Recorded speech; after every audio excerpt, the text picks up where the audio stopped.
I was planning on doing this video anyways because his suspension was about up and we needed to highlight him and talk about him. Plus, I talked about him a few days ago as a player you need to look at and think about at least, if not pick up.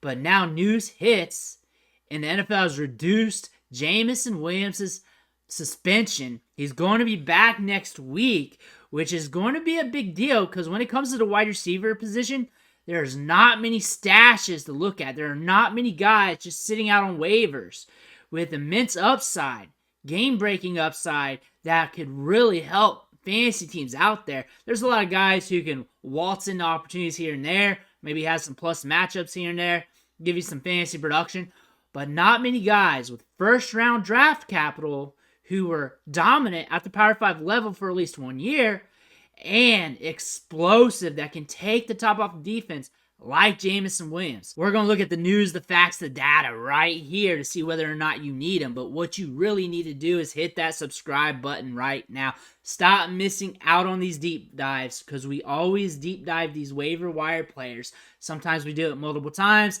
as their stats change throughout the year. And sometimes we got to hammer out the point. I'll probably have another Jameson Williams video out next week for the waiver wire series, but you need to hit that button because we're helping you set those lineups, we're helping you win those trades, and we're helping you learn about these players. But let's dig in here, looking at Jameson Williams, and he got his suspension reduced from 6 games to 4 games. He is eligible to return next week per Tom Pelissero or whatever his name is. This is on PFF. If it's wrong, it's on them. But we're excited for this. He's coming back, and he's going to be on a Detroit team that's on fire right now. They can throw the football, they can sling it downfield, and they got a spot on that team in that passing offense that he can really do some things for us in fantasy, and we're going to cover how that's going to look at. But looking at his production from last year, there wasn't any. He was coming back from a knee injury. He was getting reps in because he's coming back from that injury, getting some time to learn the game, and now we're back from a suspension, ready to rock and roll here.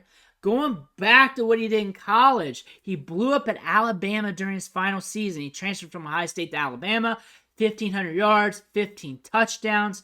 He really couldn't climb the depth chart at Ohio State. They got some hosses there. Remember, Chris Olave, Garrett Wilson and company. They got some players there.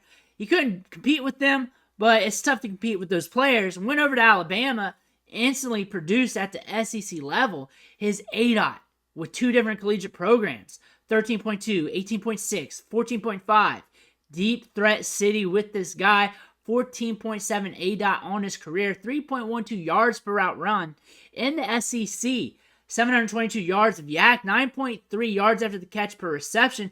That's on top of a 14.5 ADOT. That's him getting a lot of targets downfield, but still on the shorter passes, he's taking it to the house on a lot of occasions. That's elevating his yak still, but really you're not getting much yak on those deep bombs because that ball's hanging in the air, you're getting tackled where you're at, and the fact that he's able to push a yak almost to 10, that says something because he's got elite speed, he's explosive, and he's more nuanced than what a lot of people give him credit for because he can break off routes as well.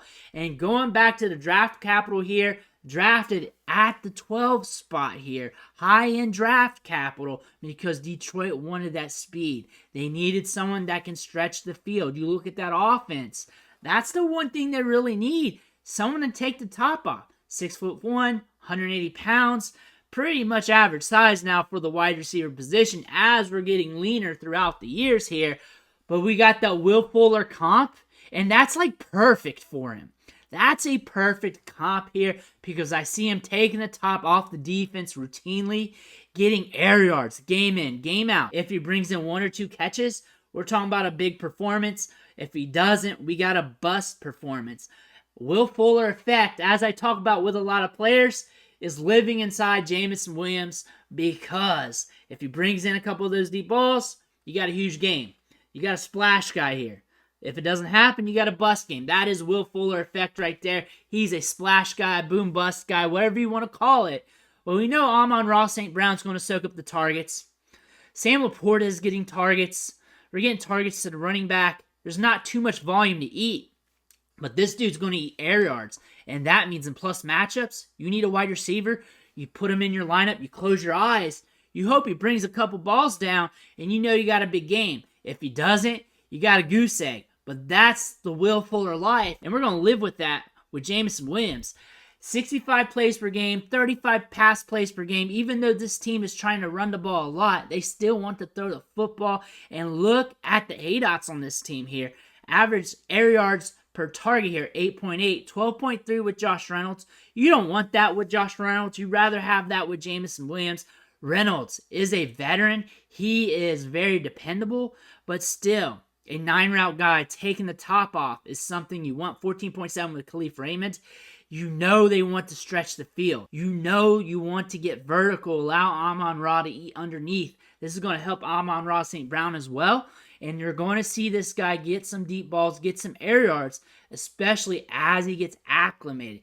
We might see him come back in the first few games, not get many snaps, not get many targets, and it's a ramp up like last year. Even though he's coming back from the injury, he's also doesn't have that much experience. Pretty much a fresh rookie who's got a little bit of experience from the year prior. That's pretty much what we're looking at. I wouldn't be surprised if his snap share is pretty light, and then as we get down through the year, it starts to increase, the targets increase a little bit, but we're mostly chasing air yards.